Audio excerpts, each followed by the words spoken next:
기도 올리겠습니다. 우리에게 믿음과 건강, 직장과 일터, 그리고 수확을 주신 하나님, 우리의 피와 땀도 보태어져서 만들어진 물질 가운데 일부를 구별하여 다시 하나님께 되돌려 드립니다. 여기에 드려진 각종의 예물들이 하나님 나라를 세우는 일에 성스럽게 사용되게 하여 주시옵소서.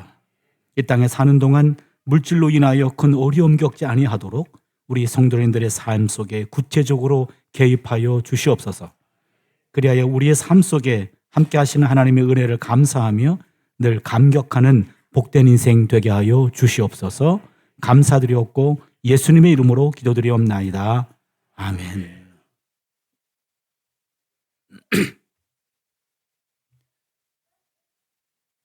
예, 오늘은 나무의 영성이라는 제목입니다. 오늘 오후는 마지막 가정의 영성이고요. 독일 말에 "And good is alles gut" 그런 말이 있습니다. 끝이 좋으면 다 좋다.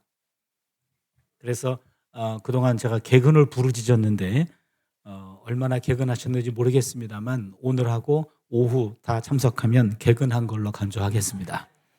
그래서 좋은 말 할 때 온 가족 총동원하셔가지고 가족별로 앉으셔서 말씀 듣고 함께 기도하는 시간을 갖도록 하겠습니다.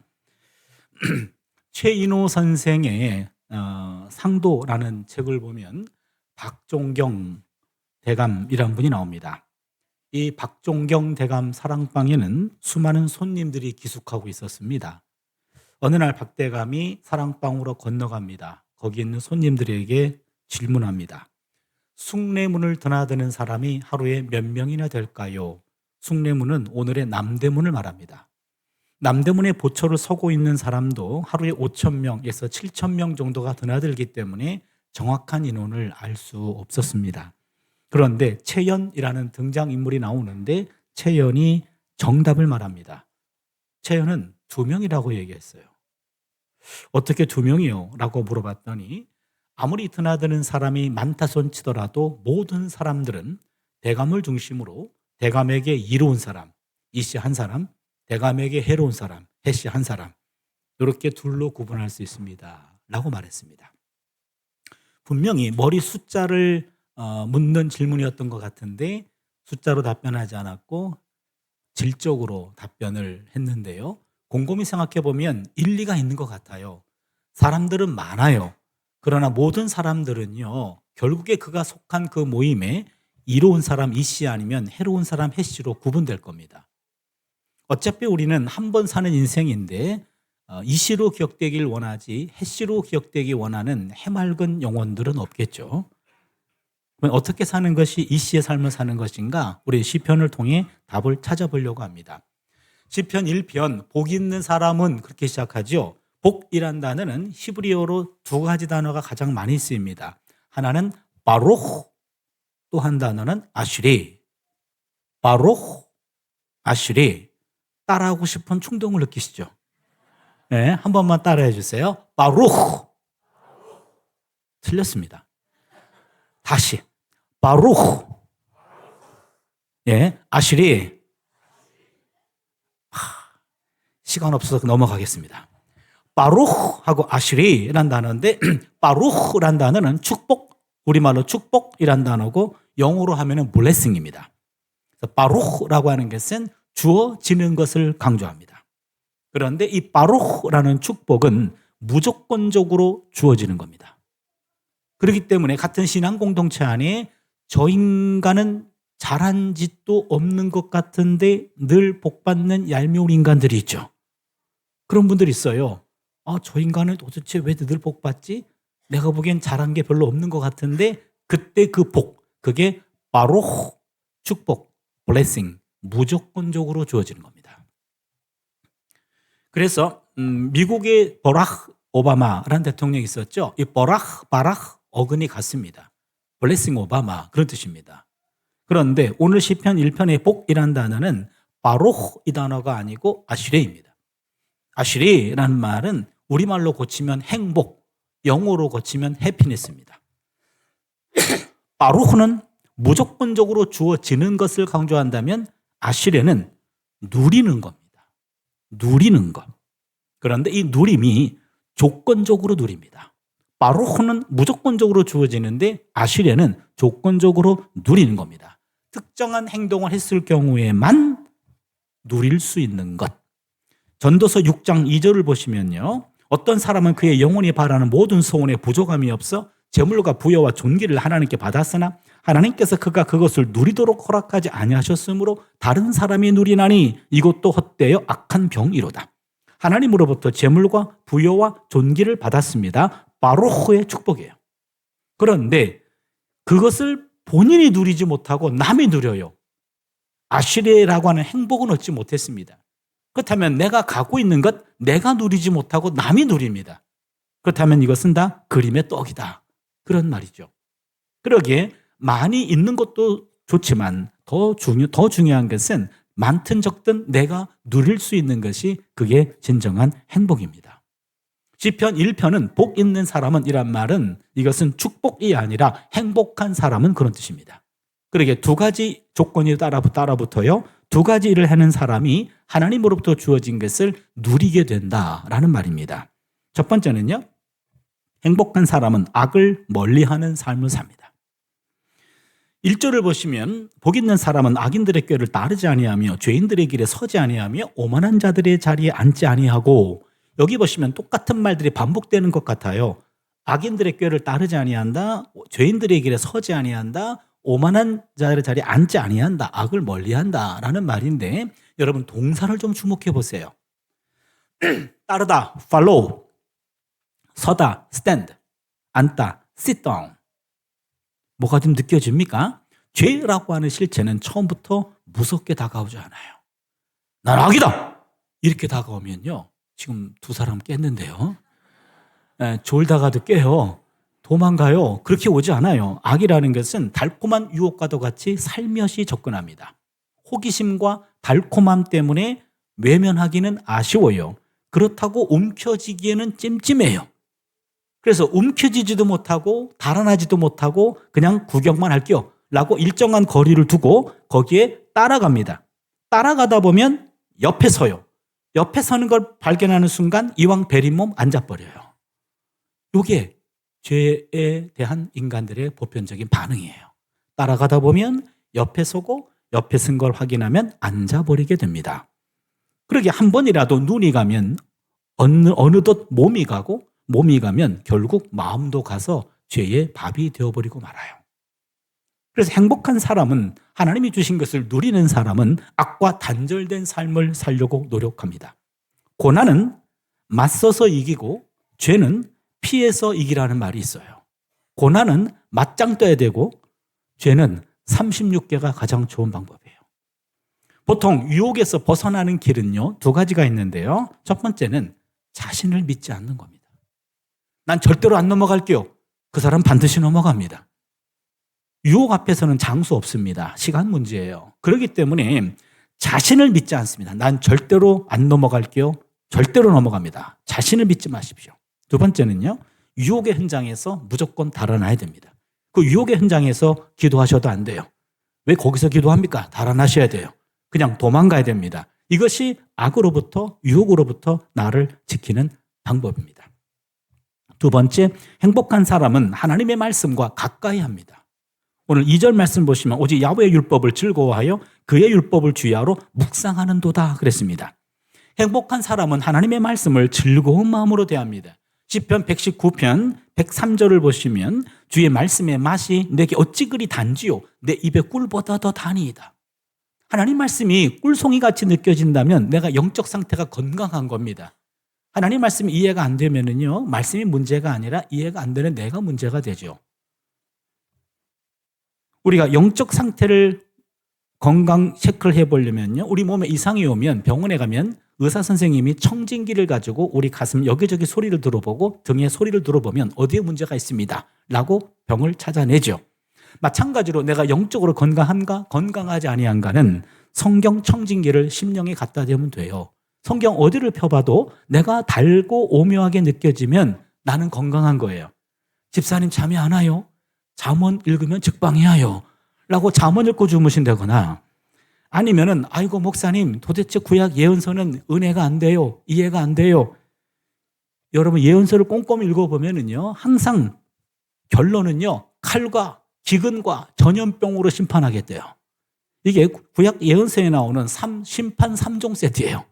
어디를 읽어봐도 신랄하게 비판하고 신랄하게 고발하고 결국에 칼과 기근과 전염병으로 너희들을 심판하겠다. 어느 본문은 갈고리로 끌고 가겠다. 어떤 본문은 포로로 잡아가겠다. 이렇게 얘기해요. 인생 자체도 녹록치 않은데 예언서를 보면은요 더 짜증나고 힘들어요. 은혜가 되지 않아요? 그렇다면 예언자를 통해 주신 하나님의 그 말씀을 이해 못하는 내가 문제지 예언서가 문제는 아니잖아요. 구약의 어디를 펴봐도 신약의 어디를 펴봐도 그것이 내게 하나님이 들려주시는 음성으로 들릴 때 내 마음속에 은혜로 들릴 때 나는 건강한 겁니다. 만약에 특정 본문들이 이해가 안 된다라면은 그 부분이 결핍된 부분이에요. 우리의 영성이 하나님이 누굴 통해 말씀하시든 하나님의 마음이 느껴져야 되죠. 그래서 오경을 읽던 역사서를 읽건 시가서를 읽건 예언서를 읽건 어디를 읽어도 하나님의 사랑이 느껴질 때 나는 영적으로 건강한 상태가 돼요. 그러기에 행복한 사람은 야훼의 율법을 주야로 묵상합니다. 주야라는 말은 낮과 밤이죠. 밤낮으로 항상 늘 그런 시간적인 의미도 있고 주라는 말은 형통할 때예요. 야라는 말은 불통할 때입니다. 주라는 말은 잘 나갈 때고 야라는 말은 어려울 때입니다. 그렇게 주야라는 말은 시간적인 의미도 있지만 질적인 의미도 있어요. 좋을 때나 나쁠 때나 환경에 휘둘리지 않고 늘 하나님의 말씀을 묵상하는 것.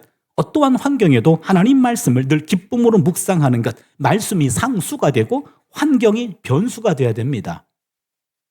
여러분 항상 어떤 일이 벌어져도 내가 일정하게 하나님 말씀을 보는 것 그게 상수예요. 환경에 휘둘리지 않습니다. 잘 나갈 때나 어려울 때나 환경에 휘둘리지 않아요.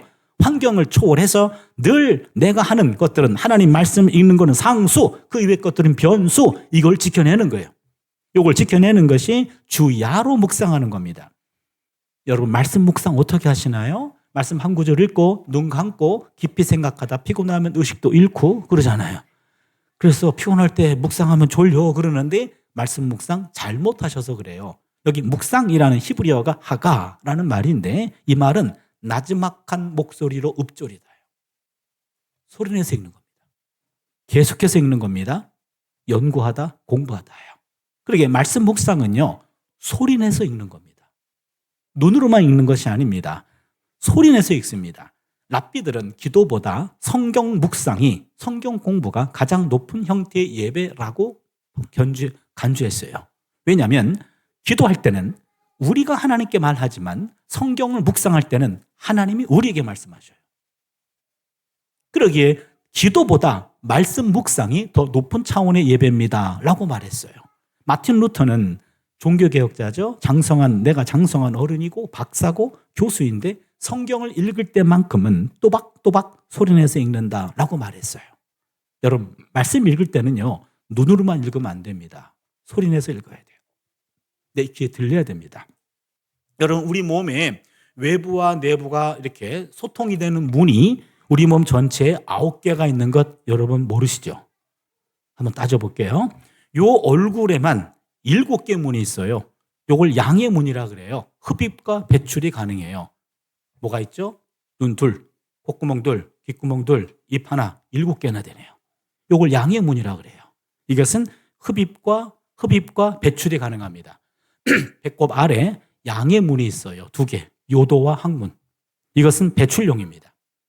그러기에 외부와 내부가 이렇게 소통할 수 있는 문이 되는 게 요 7개 문이 있는데 요 7개 문을 통해서 외부의 것이 몸 안으로 들어와요. 그렇다면 눈으로만 읽으면 문이 2개만 열린 거예요. 그런데 소리내서 읽으면 일단 입이 열렸죠. 눈이 열렸죠. 귀가 열렸죠. 5개 문이 열렸고요. 요 콧구멍은 어떤 역할을 하는지 잘 모르겠는데 소리라는 게 학자들이 파동이다, 입자다 이거 가지고 싸우거든요. 우리 눈에 보이지 않는 소리가 이게 입자도 있고 파동도 있대요. 그렇다면 내 생각은 파동이 말소리 파동이 이 콧구멍을 통해 또 들어가는 게 있나? 요거는 가로 열고 가로 닫고 제 생각이에요. 아무튼 확실한 건 5개 구멍은 열림. 그래서 눈을 뜨고 내 입으로 귀로 들으면서 오중 독서를 해야 그게 내 몸에 쌓이는 거예요. 말씀이 쌓이는 겁니다. 내 입에 말씀이 붙는 거예요. 충주 시내에 믿음 좋고 기도 많이 하기로 소문난 시집사님 기사가 기독교 신문에 실렸는데요. 뭐 우리끼리 얘기니까 뭐 박집사님이에요. 네, 여집사님인데 어머니는 이분은 모태신앙인이고 어머니는 권사님이고 남동생은 목사님이에요. 이분은 새벽기도부터 모든 예배에 빠진 적이 없고 아주 독실한 기독교 신자인데 각종 은사도 많이 갖고 있었어요. 그렇기 때문에 많은 사람들이 부러워하는 그런 분이었는데 안타깝게도 남편이 의처증을 앓게 되었습니다. 그 바람에 사람이 모인 곳에 출입이 불가능하게 되었어요. 교회 출입이 금지됐습니다.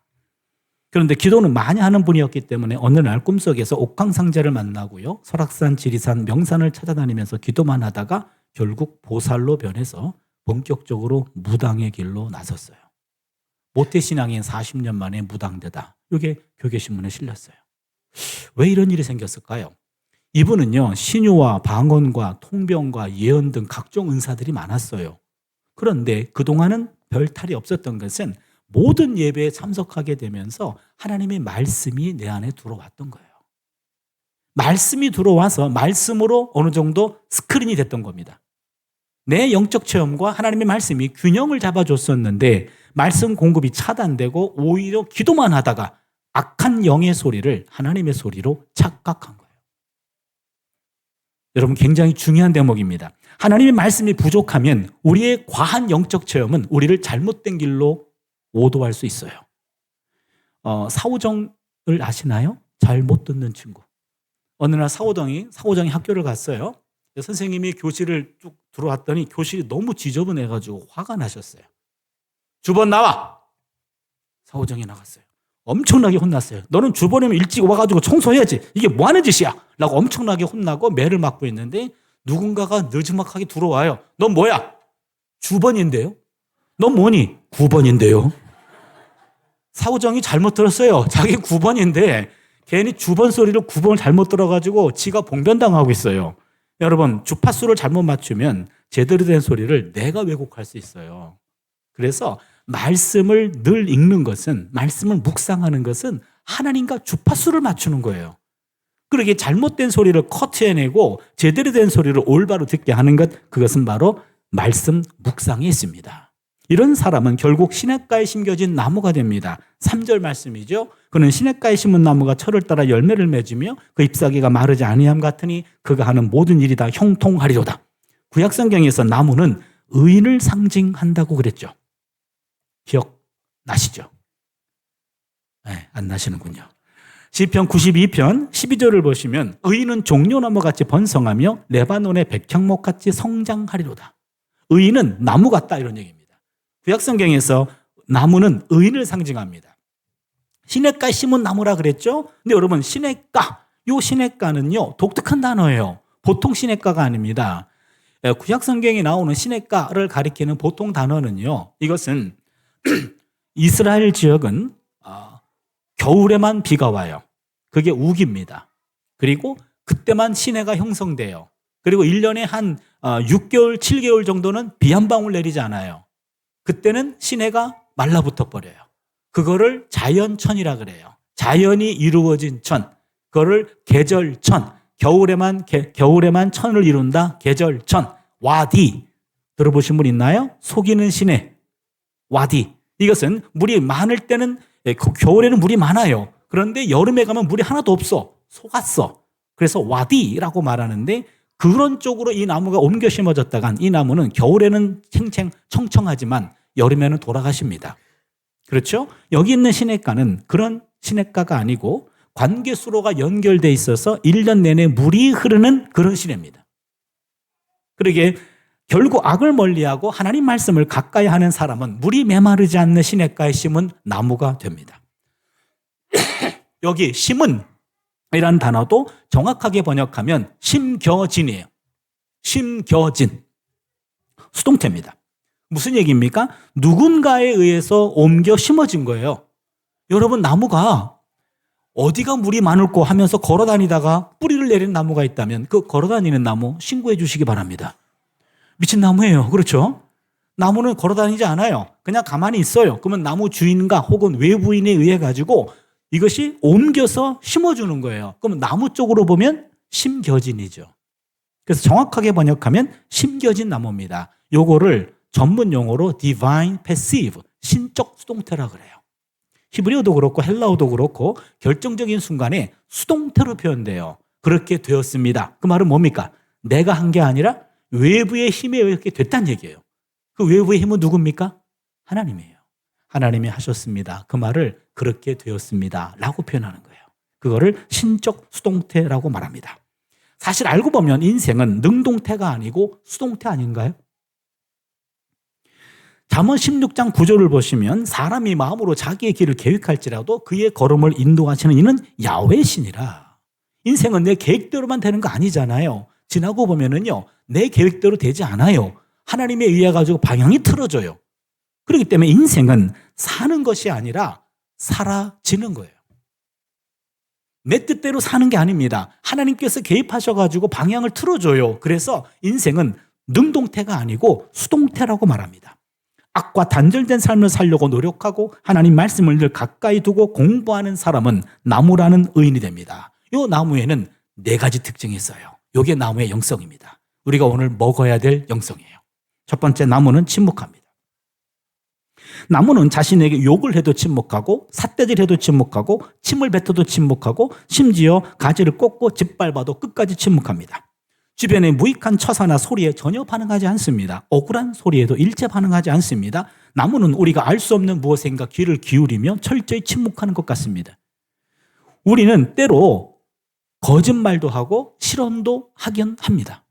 야고보서 3장 2절을 보시면요, 우리가 다 실수가 많으니 만일 말에 실수가 없는 자라면 곧 온전한 사람이라 능히 온몸도 굴레시오니라. 말에 실수가 없는 사람은 온전한 사람이에요. 말에 실수가 없는 사람은 없습니다. 그렇다면 말의 실수를 줄이는 방법, 거짓말을 줄이는 방법 확실한 게 있습니다. 뭐죠? 침묵입니다. 침묵이 지름길입니다. 때로는 억울한 일을 당해도 침묵으로 대응할 수 있어야 되는데, 창세기에 보면 요셉이란 사람이 있죠. 요셉 억울한 일을 당했는데 그는 침묵했습니다. 이집트 노예로 팔려왔죠. 그 다음에 보디발의 아내가 그를 유혹했죠. 그 유혹을 뿌리쳤죠. 그런데 뿌리치자 그 보디발의 아내는 보디발이 들어오자 이 종이 나를 희롱하였나이다 라고 무고하게 그를 고소합니다. 보디발은 그 얘기를 듣고 요셉을 감옥에 가둡니다. 그런데 여기까지가 성경 이야기고요. 여러분, 성경 이야기는 본문의 표층만 봐서는 안 되고 심층까지 파고 들어가야 될 때가 있어요. 그 당시 이집트 문화를 보면 같은 동급의 이집트인들끼리 남의 아내를 유혹하거나 희롱하다가 발각이 되잖아요. 그러면 그 자리에서 그 상대를 쳐서 죽일 수 있어요. 그러면 지금 동급도 아니네. 주인과 종이네. 그런데 종이 주인 사모님을 희롱했어. 남편이 그 얘기를 들었어. 그 얘기는 그 자리에서 바로 요셉을 처형했어야 됩니다. 그런데 처형하지 않고 감옥에 가두는 선에서 수습했어요. 이건 뭘 얘기합니까? 보디발은 아내보다 요셉을 더 신임한 거예요. 그 당시에 있었던 많은 사람들은 그 메시지를 읽는 거예요. 아하, 남편인데 아내보다 요셉을 더 신임했구나. 이거는 보디발의 아내에게 수모를 안겨준 겁니다. 이쯤 되면 요셉은 아하, 주인이 나를 마음속으로 나를 믿고 있구나 라는 사인을 받은 거예요. 만약에 제가 요셉이라면 은밀히 보디발을 찾아가서 주인님, 사모님 음탕하면 말 안 해도 아시죠? 난 너무 억울합니다 라고 말할 것 같아요. 그런데 요셉이 침묵하고 있어요. 이 요셉의 침묵은 굉장히 중요한 겁니다. 자신의 무고함은 인정받았지만 그러나 그의 억울함을 호소하지 않습니다. 따지지 않았어요. 수용했습니다. 침묵합니다. 겁쟁이 태도가 아니에요. 비겁한 처사도 아닙니다. 잘못을 시인한 것도 아닙니다. 일단 보디발도 나를 심정적으로 지지해주고 있고 보디발의 아내는 분명히 알아요. 거짓말인 것. 나도 알아. 더 중요한 것은 창세기 39장 9절에 보면 내가 어찌 이 큰 악을 행하여 하나님께 죄를 범하리이까. 그 유혹의 현장에 하나님이 옆에 계신 것을 요셉은 봤단 말이에요. 그렇다면 이 억울한 사정을 하나님이 하신다면 내가 개입해서 문제를 풀기보다는 하나님이 개입할 때까지 침묵하는 거예요. 내가 이 사람 저 사람 만나서 오히려 일이 꼬일 때가 있지 않습니까? 악화될 때가 있어요. 요셉은 그 믿음이 있었기 때문에 하나님의 개입을 믿고 침묵하며 기다리는 겁니다. 하나님이 개입하실 때까지. 얼음 공장 톱밥 위에서 어느 노동자가 열심히 일하다가 자신의 손목시계를 톱밥 속에 빠뜨렸어요. 그런데 여기저기를 파헤쳤지만 손목시계를 찾지를 못했습니다. 점심시간 됐어요. 식사하러 갔습니다. 식사 끝나고 돌아왔어요. 동네 꼬마 녀석이 그 손목시계를 손에 들고 있어요. 야, 너 그거 어떻게 찾았냐? 그랬더니 동네 꼬마 녀석이 하는 말이 그냥 가만히 앉아 있었더니 치칵, 치칵, 치칵, 치칵 소리가 들리길래 손을 집어넣었더니 이게 나오던데요. 그런 거예요. 그러면 그 주인은 그거 왜 못 찾았죠? 그 사람은 이거 어디 갔지? 어디 갔지? 어디 갔지? 하면서 지 소리가 너무 커서 그 소리를 못 들었던 거예요. 잡음이 사라져야 원음이 들리는 법이에요. 내 마음에 있는 온갖 잡음들이 침묵해야 원음이 들려오는 겁니다. 진정으로 들어야 될 참소리는 침묵을 통하여 들려옵니다. 하나님의 임재 속으로 들어가는 패스워드는 침묵입니다. 침묵은 하나님께서 거하시는 성소입니다. 하나님께서는 모든 것들 가운데 계시지만 우리의 마음과 입술이 침묵하지 않는다면 우리는 결코 그분의 음성을 들을 수 없습니다. 그러기에 전도자는 일찌감치 이렇게 말했습니다. 전도서 5장 1절 2절을 보시면 너는 하나님의 집에 들어갈 때 내 발을 삼갈지어다. 가까이 하여 말씀을 듣는 것이 우매한 자들이 재물을 드리는 것보다 나으니 그들은 악을 행하면서도 깨닫지 못함이니라. 너는 하나님 앞에서 함부로 입을 열지 말며 급한 마음으로 말을 내지 말라. 하나님은 하늘에 계시고 너는 땅에 있음이라. 그런즉 마땅히 말을 적게 할 것이라. 하나님 앞에서는 말 많은 것보다 말 적게 하는 것이 지혜로운 행동이에요. 말수를 줄여야 하나님의 음성을, 하나님의 마음을 들을 수 있다는 겁니다. 침묵해야 하나님의 음성을 들을 수 있습니다.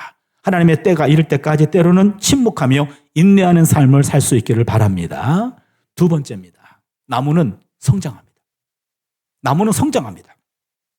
나무는 침묵하며 아무 일도 안 하는 것처럼 보입니다. 그러나 나무는 뿌리를 깊이 내리고요. 양분과 수분을 찾아서 열심히 땅 파고 있습니다. 나무의 잎은요, 낮에는 위치를 끊임없이 바꿔가면서 한 뼘의 햇볕도 놓치지 않으려고 계속 움직여요. 우리 육안으로는 보이지 않아요. 그러나 그를 광학 렌즈로 뽑아 찍어놓고 돌려보면은요, 빨리 돌려보면은요, 빨리 보면 더 안 보이죠. 천천히 돌리면은요, 얘가 움직이는 게 포착이 돼요. 나무가 아무 일도 안 하는 게 아니에요. 한 뼘의 햇볕도 놓치지 않으려고 햇볕 쪽으로 계속해서 몸을 틀면서 끊임없이 햇볕을 받아들입니다. 밤이 되면 우리는 쉬잖아요. 그러나 나무는 쉬지 않습니다. 대기 중에 이산화탄소를 빠르게 흡수하고 산소를 뿜어냅니다. 일명 탄소동화작용을 합니다. 끊임없이 물을 빨아들이고 대지에서 영양을 흡수하고 대기의 흐름과 햇빛과 온도와 바람을 받아들이면서 성장하고 있어요. 하잘것없어 보이는 주변의 모든 것들 속에서 자신에게 필요한 것들을 찾아서 일하고 있습니다. 아마도 나무는 자기의 일이 너무나 분주한 나머지 시시한 인간들의 간섭에 일일이 대꾸하지 않는지 모르겠어요. 나무한테 가서 말 걸었는데 무시당했다. 그건 나무보다 덜 바빠서 그래요. 나무가 지금 바빠가지고 우리랑 말 섞을 시간이 없다는 거예요. 여러분, 생명체는 끊임없이 성장합니다. 누가복음 2장 52절을 보시면 예수는 지혜와 키가 자라가며 하나님과 사람에게 더욱 사랑스러워 가시더라. 지혜가 자랐죠? 지적 성장입니다. 키가 자랐죠? 육체적 성장입니다. 하나님께 사랑스러워 갔죠? 영적 성장입니다. 사람들에게 사랑스러워 갔죠? 사회적 성장이에요. 예수님은 멘탈, 지적으로 성장했고, 피지컬, 신체적으로 성장했고, 스피리추얼, 영적으로 성장했고, 소셜, 사회적으로 성장하셨어요. 입체적인 성장입니다. 전인적인 성장입니다. 어느 한쪽만 성장하면 기형이 돼요. 골고루 성장해야 됩니다. 전인적인 성장을 했어요. 그래야 하나님과 사람들에게 사랑받을 수 있어요. 고린도후서 4장 16절을 보시면 우리의 겉사람은 낡아지나 우리의 속사람은 날로 새로워지도다 그랬습니다. 우리의 겉사람은 날로 낡아져요. 나이가 들면 들수록 점점 낡아집니다. 그러나 속사람은 날로 새로워질 수 있어요. 그래야 사람이 성장하고 성숙해집니다. 여러분, 외모와 인상은 구분해야 됩니다. 외모는 본인 책임 아닙니다. 그건 부모 책임이에요. 그렇잖아요. 이분하고 만나서 이딴 거 하나 만들었단 말이에요. 그렇잖아요. 이거 외모는 내 책임이 아니에요. 부모 책임이에요. 그런데 인상은 본인 책임이라. 인상은 본인 책임이에요. 특별히 40세 이상 된 사람들의 인상은 본인의 인생 성적표예요. 내가 인생을 이렇게 살아왔다오 라는 것. 그거 인상은 본인 성적표예요. 링컨이 그런 얘기를 했다죠. 나이가 40이 되면 자기 얼굴에 책임을 져야 합니다. 그 사람의 기본적인 성정과 감정들이 쌓여서 40이 되면 얼굴에 고스란히 드러난다는 거예요. 화가 많고 부정적인 사람의 인상과 평소에 잘 웃고 삶이 긍정적인 사람의 얼굴은 달라요. 그러게 40 넘으신 분들은요, 인상이 좀 더 밝아지시면 좋을 것 같아요. 저희 교회에 90 넘은 권사님이 몇 분 계시는데 가끔 내가 제 아내한테 여보 아무개 권사님 계시지? 나는 당신이 그 권사님 같이 그렇게 인상이 좋았으면 좋겠다. 저렇게 곱게 나이 들어가면 좋겠다. 그럼 제 아내는 여보 아무개 장로님 계시지? 예. 나는 당신이 그 장로님 같이 은혜스럽게 인상이 좀 닮아갔으면 좋겠다. 그래 우리 둘이 닮아가자 그랬어요. 그래도 교회 안에 늘 인사는 못해도 먼 발치에서 그 권사님, 그 장로님 얼굴을 보면서 저분같이 나이 들어갔으면 좋겠다 라는 그런 좋은 인상들이 있어요. 우리의 몸은 정해진 정도만큼만 자라요. 하지만 우리의 내면은 정신적이고 영적인 존재로서 성장 한계가 없습니다. 인생의 마지막 순간까지 아마도 우리의 내면은 계속 성장할 수 있어요. 나이 먹는 만큼 말이죠. 우리 몸은 노화합니다. 하지만 인격과 내면은 노숙해집니다.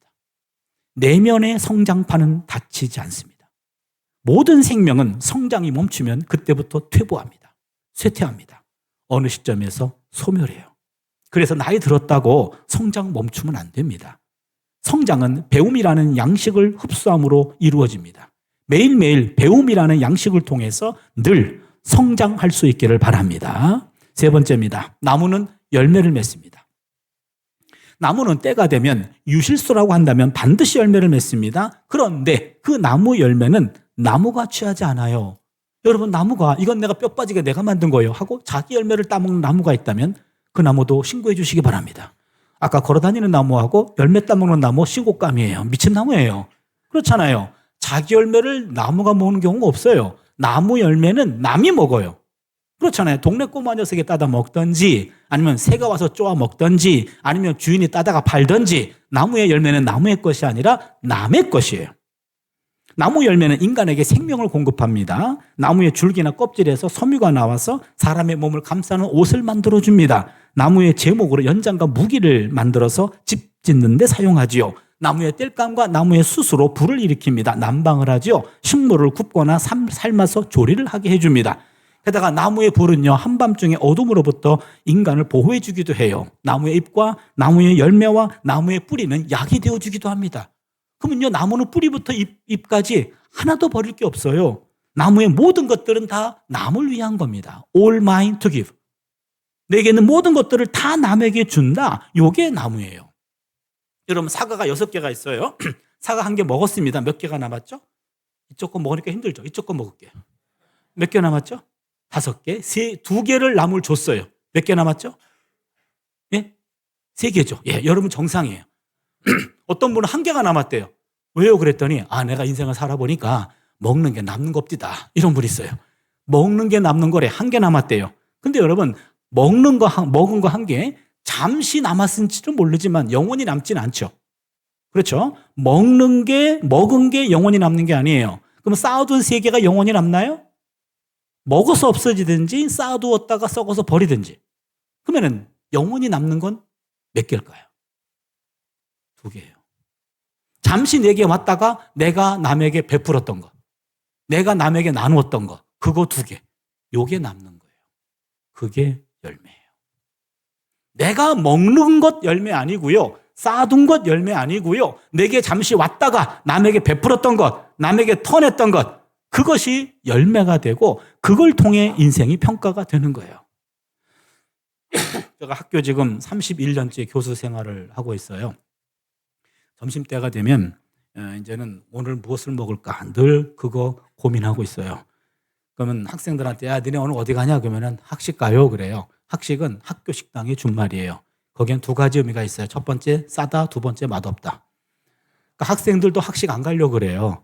그래서 학생들도 웬만하면 외식 가고 싶어하고 외식 못 가면 그냥 학식 가가지고 때우는 거죠. 그럼 제가 그러죠. 야 너네들은 학식 4년 먹으면 졸업하지 나는 평생 먹는다 야 그러죠. 교직원 식당, 학생 식당과 거의 붙어 있어요. 그런데 거기는 똑같은 찐밥이에요. 반찬 똑같아. 반찬 한두 개 더 있어요. 값은 더 비싸.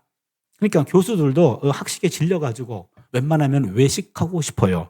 근데 오늘은 정말 학식 먹기 싫어. 메뉴 봐도 그렇고 외식하고 싶은데 가자 그러긴 부담되고 또 가자 그런 사람도 없고 가자 그런 사람도 없어요. 그럼 어떡합니까? 그냥 혼자 조용히 외식 가요. 학교 주변 식당으로 혼자 조용히 외식 갔는데 문 열었는데 이게 웬일입니까? 조용히 오신 교수님이 7, 8명이에요. 그러면 식당 사장님이 같이 앉으세요 그래요. 그럼 어떻게 같이 앉아야죠? 같이 앉아서 겉으로는 표정 관리 들어가지만 속은 복잡해요. 이거 누가 계산하냐 말이에요. 다 혼자 왔는데. 그럼 어떡합니까? 평소보다 밥 먹는 속도가 느려집니다. 1시에 수업이 있는 교수가 일어날 때 지 것만 계산하겠나 라고 천천히 먹어요. 근데 남들은 더 천천히 먹어. 다 먹었어. 그럼 어떡합니까? 반찬 먹고 물 먹고 버티게 들어갑니다. 오늘은 반찬도 맛있네. 그러면서 계속 먹으면서 말이 많아져요. 근데 그때 반찬 먹고 물 먹고 버티게 들어가고 말 많은 7, 8명의 박사보다도 일어나서 밥을 사는 사람, 그 사람을 우리는 밥사라고 말해요. 밥사가 박사보다 훌륭한 거예요. 그때 일어나가지고 밥을 한번 쏘는 거예요. 그런 밥은 안 비싸요. 학교 식당 밥보다 한 1, 2천 원 더 보태면 되거든요. 그거 그 정도는 큰 부담은 안 되거든요. 그때 7, 8명의 밥을 사는 것, 그게 열매거든요. 그때 차 교수가 쌌던 건 그거 싼 거 아니야. 그렇게 말하는 교수가 찌질이에요. 그렇잖아요. 쌌다라는 사실이 남는 거지 얼마짜리 쌌어. 그것까지 기억하면 찌질이에요. 그래서 기회 있을 때마다 지갑을 열고 남에게 베푸는 거, 그게 열매예요. 독일의 유명한 신학자 디트리히 보네퍼라는 분이 있어요. 이 보네퍼라는 분 굉장히 많은 사람들이 존경하는 그런 분이에요. 1906년에 태어났어요. 이 양반이요. 21살에 박사가 됐고요. 23살에 교수가 돼요. 천재예요, 천재. 근데 요 사람이 활동하던 요 시대가 히틀러가 정권을 틀어져가는 시대였어요. 전 세계인들은 히틀러의 그런 정권 탈취 과정을 보면서 분명히 전쟁을 일으킬 것 같다라고 다 그렇게 판단했어요. 그렇게 미국에 있는 많은 지성인들이 독일에 있는 지성인들을 일부러 초청해가지고 거기에 교수 자리를 마련해 주면서 그들을 피신시켰어요.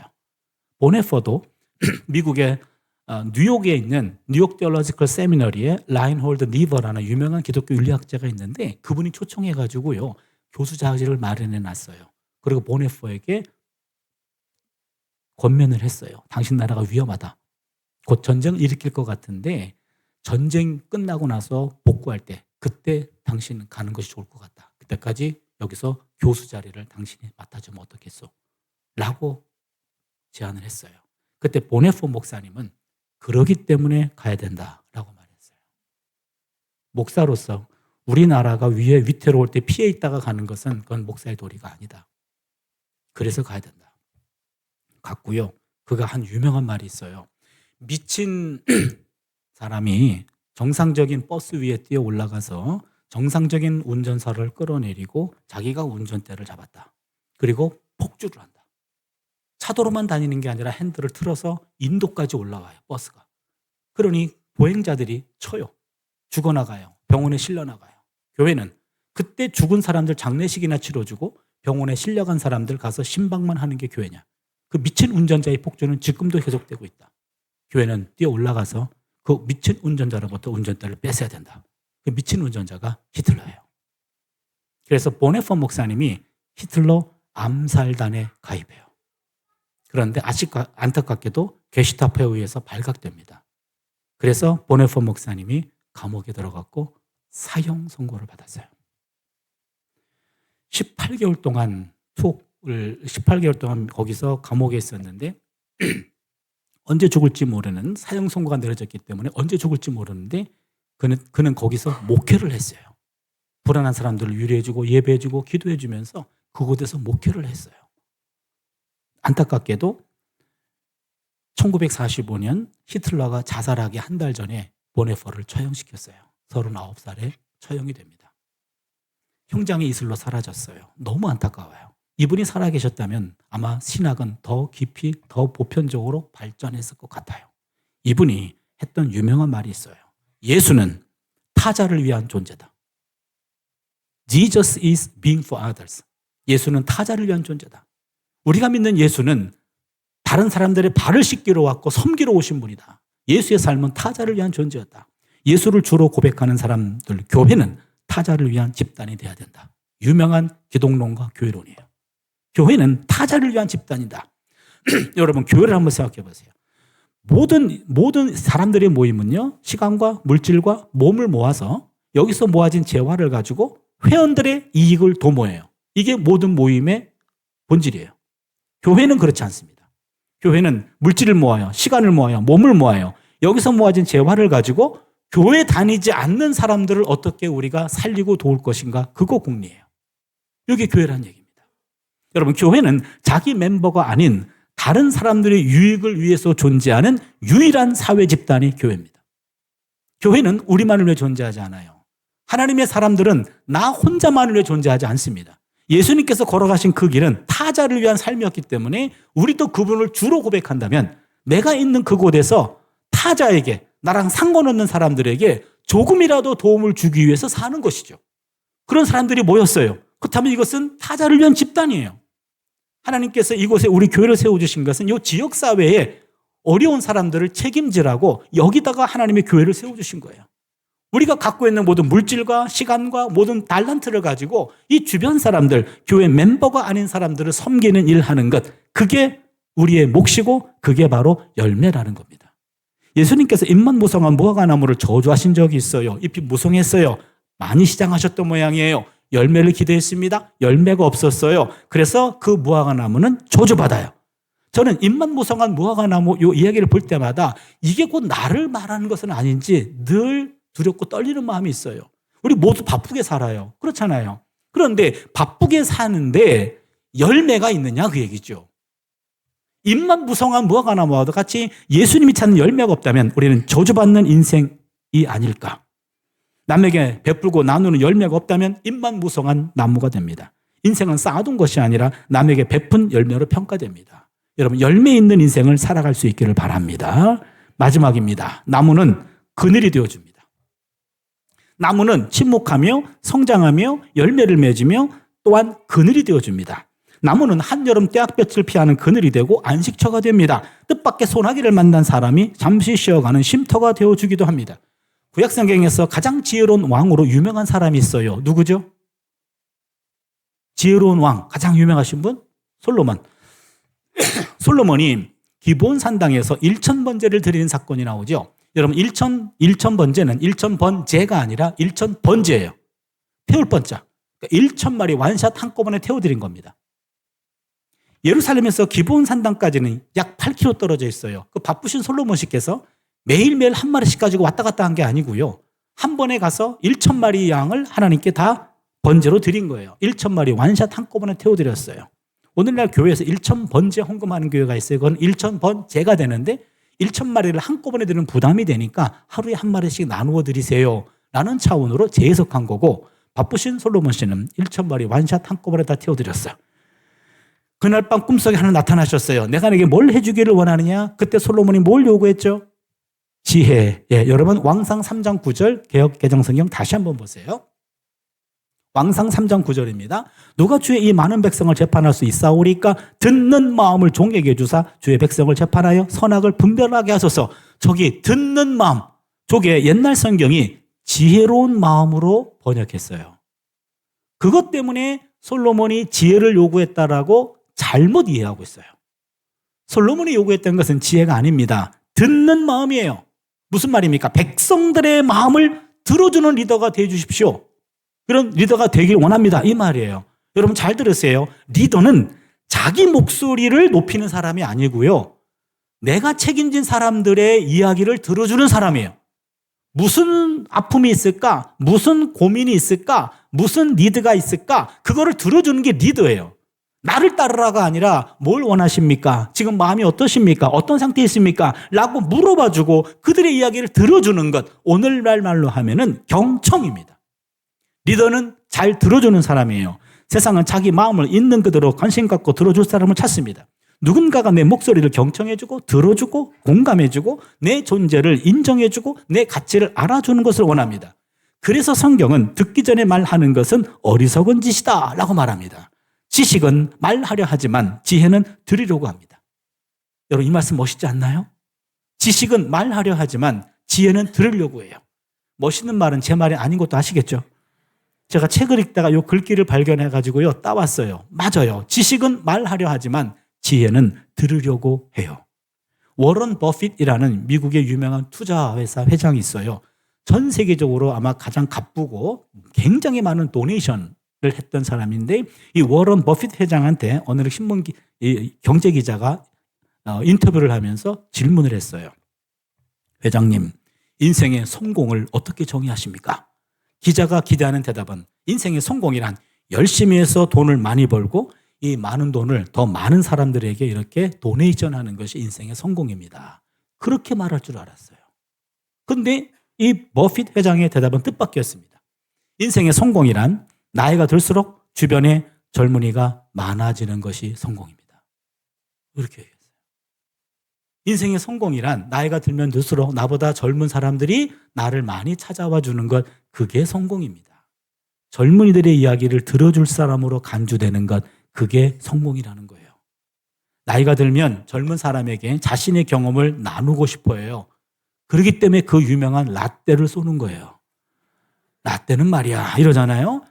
근데 그 라떼 때문에 젊은이들이 왔다가 떠나가요. 그래서 저는 라떼를 안 먹어요. 저는 아메리카노만 먹어요. 그래서 젊은 사람 보면 나이 든 사람은요 말이 많아져요. 말이 많은 사람들에겐 사람이 붙지 않아요. 그렇기 때문에 나이가 들면 입은 잠그고 지갑은 열라는 말이 있잖아요. 나이 드신 분들은요 지갑 두고 나와요. 인방 가지고 나와요. 그러면 뭔가를 이렇게 대접하면요 또 밥값 해야 된다고 말이 많아져요. 그럼 그 밥 쏜 사람은요 이중으로 희생당하는 거예요. 돈 털리고 말 털리고, 내 말은 한마디도 못하고 지 말만 열심히 해놓고 와요. 그러면은 그 라떼 그분은 다시는 젊은이가 안 갑니다. 사람에 대한 호칭은 나이에 따라 달라집니다. 영아, 유아, 청소년, 청년, 장년, 여기까지는 다른 단어가 없어요. 어느 대학을 들어갔다, 청년이에요. 어떤 직장, 장년이에요. 다른 용어가 없어요. 그런데 마지막에 용어가 갈려요. 노인 아니면 어른으로 갈립니다. 모든 사람들은 결국 나이가 들면 노인 아니면 어른으로 구분됩니다. 노인은 그저 늙은 사람이에요. 어른은 존경받는 사람이에요. 노인은 고집을 피워요. 어른은 상대를 이해하려고 노력해요. 노인은 상대를 지배하려고 해요. 자네 나이가 몇이야? 지배하려고 해요. 어른은 상대를 배려하려고 해요. 노인은 나이가 어리면 무조건 하대해요. 어른은 나이 어린 사람도 존중해요. 노인은 늘 받기만 좋아해요. 어른은 상대에게 베풀기를 더 좋아합니다. 노인은 본인이 최고라고 생각하고 더 이상 배우려고 하지 않아요. 어른은 늘 배워야 한다고 생각해요. 본인의 부모가 점점 노인이 돼. 그래서 뭔가를 갖다 드리면 야, 아무개 권사 아들은 더 비싼 거 갖다 주더라. 야, 요따고 얘기하죠. 점점 이기적이야. 그래서 건강해져. 오래 살아. 그러면 자녀들은 괴로워진대요. 예수님은 생물학적 나이는 30대였지만 진정한 어른이었어요. 마태복음 11장 28절입니다. 수고하고 무거운 짐진 자들아 다 내게로 오라. 내가 너희를 쉬게 하리라. 여러분 잘 들으세요. 상대를 쉬게 하면 어른이에요. 본인이 쉬려고 하면 노인이에요. 상대를 편하게 하면 어른이에요. 본인만 편해지려고 하면 노인이에요. 노인은 나이가 들어서 노인 되는 게 아니에요. 젊어서부터 이기적이었기 때문에 나이가 들어서 자연스럽게 노인이 된 겁니다. 어른은 나이가 들어서 어른 되는 게 아니에요. 젊어서부터 남을 더 배려했기 때문에 나이가 들어 자연스럽게 어른이 된 겁니다. 지금 우리는 노인의 길로 가고 있습니까? 아니면 어른의 길로 가고 있습니까? 말이 많으면 노인이에요. 말 없이 잘 들어주면 어른이에요. 노인은 고목이에요. 어른은 거목이에요. 상대에게 말 많은 것보다 상대의 말을 많이 들어주는 사람, 그게 어른이에요. 특별히 젊은 사람 보면은요, 열심히 커피 쏘고 밥 쏘시고 그리고 그냥 들어주세요. 요즘 뭐 힘든 거 없니? 들어주는 거예요. 그게 어른이에요. 말씀을 정리할게요. 해씨가 아니고 이씨가 되는 삶, 행복한 나무가 되는 삶, 이런 삶은 간단합니다. 첫째, 악과는 멀리하고, 둘째, 말씀과 가까이해요. 어찌 보면 우리의 인생은 너무나 단순해요. 악과는 전쟁, 말씀과 평화예요. 단순하지 않습니까? 하나님 말씀이 있는 곳은 늘 가까이 해요. 그다음에 잘못된 것들은 멀리합니다. 이런 삶이 반복되다 보면 나도 모르는 사이에 하나님에 의해서 나의 삶의 중심이 시냇가로 옮겨 심어지게 됩니다. 시냇가에 심겨진 나무는 사소한 일에는 침묵합니다. 성실하고 매일매일 순간순간 성장합니다. 남에게 유익을 제공하는 열매를 맺습니다. 지치고 힘든 사람들에게 그늘이 되어줍니다. 톨스토이는 양심은 하나님의 목소리다 라는 말을 남겼어요. 양심은 하나님의 목소리래요. 여러분, 양심이 살아있으면요, 내가 악한 생각하거나 악한 일을 할 때 양심이 두근두근 거려요. 그렇잖아요. 양심은 알람장치예요. 빨간불이 들어오는 겁니다. 빨간불이 들어오려면 전원이 연결되어 있어야 돼요. 그런데 전원이 끊어진 사람이 있어. 끊어진 사람, 알람이 안 들어와요. 그런 사람들은요, 사이코패스라고 그러고 소시오패스라고 그러잖아요. 저렇게 악한 일을 행동하고도 전혀 미안한 감도 없어요. 소시오패스예요. 사이코패스입니다. 성경적인 용어로는 화인 맞은 양심이라고 말해요. 그러게 양심이 살아있으려면 그것이 전원 연결되어 있어야 돼요. 알람 장치가 살아있어야 됩니다. 그렇다면 알람 장치가 살아있으려면 전원 연결되어 있어야 되는데 그 전원이 말씀이에요. 시냇가에 심겨진 나무는 물을 끌어올리죠. 물이라고 하는 것은 요한복음의 해석에 따르면 성령의 생수입니다. 그러기에 건강한 나무는 항상 하나님의 말씀과 성령의 공급을 받는 거예요. 끊임없이 말씀과 성령의 공급을 받아서 우리가 점점 하나님의 인도하시는 중심으로 옮겨져서 시냇가에 심겨진 나무가 될 수 있길 바랍니다. 여러분 한 분 한 분이 행복한 나무가 되어주시길 바랍니다. 여러분이 행복한 나무가 되면 여기 수백 그루, 여기 이제 수십 그루, 100 이상의 나무가 있는 거 아니에요? 그러면 이거를 숲이라 그래요. 우리가 숲을 이루면요, 여러분 숲은 어떻습니까? 이 교회의 숲을 이루어서 이 지역사회의 나쁜 공기, 이산화탄소를 우리가 흡수하자고요. 동시에 이 지역사회를 맑게 하고 신선하게 하고 밝게 하는 산소를 공급하는 교회가 되어주시길 바랍니다. 내가 있는 그곳이 행복한 나무가 되고 이산화탄소는 흡수하고 십자가를 지고 주변 사람들을 맑게 하고 밝게 하고 그리고 신선하게 하는 그러한 삶, 그러한 교회 되어주시기를 주님의 이름으로 축원합니다.